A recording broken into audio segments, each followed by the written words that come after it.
28 লক্ষ কোটি টাকা বিদেশে পাচার করা হয়েছে। যারা পাচার করেছে তারা সদর্পে এখনো গুলশান বনানী ধানমন্ডি এই দেশে এখন বুক ফুলিয়ে চলাফেরা করে। মাননীয় স্পিকার, অন্তর্বর্তীকালীন সরকারের সময় বসুন্ধরার পুত্র সুবহান দেশে ঢোকার সাহস পায় নাই, আমরা দেখেছি আনবির দেশে ঢোকার সাহস পায় নাই, কিন্তু এই সরকার নির্বাচিত হয়ে আসার পরে আমরা দেখেছি সদর্পে এই সুবহানের পুত্র এই ধর্ষক দেশে ঢুকেছে। মাননীয় স্পিকার, অন্তর্বর্তীকালীন সরকারের সময় দুর্নীতি দমন কমিশন বসুন্ধরার বিরুদ্ধে মামলা করেছে।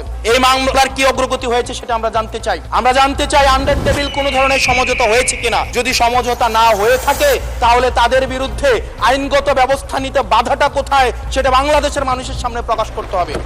অন্তর্বর্তীকালীন সরকার এই বসুন্ধরা গ্রুপ যারা বিদেশে টাকা পাচার করেছে, মানুষের সম্পদ দখল করেছে এবং মিডিয়ার মধ্য দিয়ে আওয়ামী লীগের গুণ খুম হত্যাকে যারা বৈধতা দিয়েছে তাদের খুঁটির জোর কোথায় সেটা আমরা জানতে চাই। কিন্তু আমাদের দলেই কিছু কিছু মানুষ বসুন্ধরার অ্যাডভাইজর হিসেবে কাজ করে, তাদের মিডিয়ার অ্যাডভাইজর হিসেবে কাজ করে। মাননীয় স্পিকার, যেই মিডিয়া মাননীয় প্রধানমন্ত্রী তারেক রহমানকে দেশদ্রোহী হিসেবে ফ্রেমিং করেছে, সেই মিডিয়ার অ্যাডভাইজর হিসেবে আজকে বসুন্ধরা গ্রুপে আজকে এই সংসদ সরকার দলীয় সংসদ সদস্যদের অনেকেই তারা সেখানে যুক্ত। 28 লক্ষ কোটি টাকা বিদেশে পাচার করা হয়েছে। যারা পাচার করেছে তারা সদর্পে এখনো গুলশান বনানী ধানমন্ডি এই দেশে এখন বুক ফুলিয়ে চলাফেরা করে। মাননীয় স্পিকার, 28 লক্ষ কোটি, 28 এর পরে কয়টা সংখ্যা হয় আমি আর্টস ইংলিশ ডিপার্টমেন্টের ছাত্র, আর্টস ব্যাকগ্রাউন্ডে পড়াশোনা করছি, আমার মাথায় আসে না 28 এর পরে কয়টা সংখ্যা হয়। না, 28 এর পরে 9টা না, এটাও হয় নাই। 28 এর পরে এই যে আমাদের একটি সান্ধ্যকালীন সংসদ চলছে,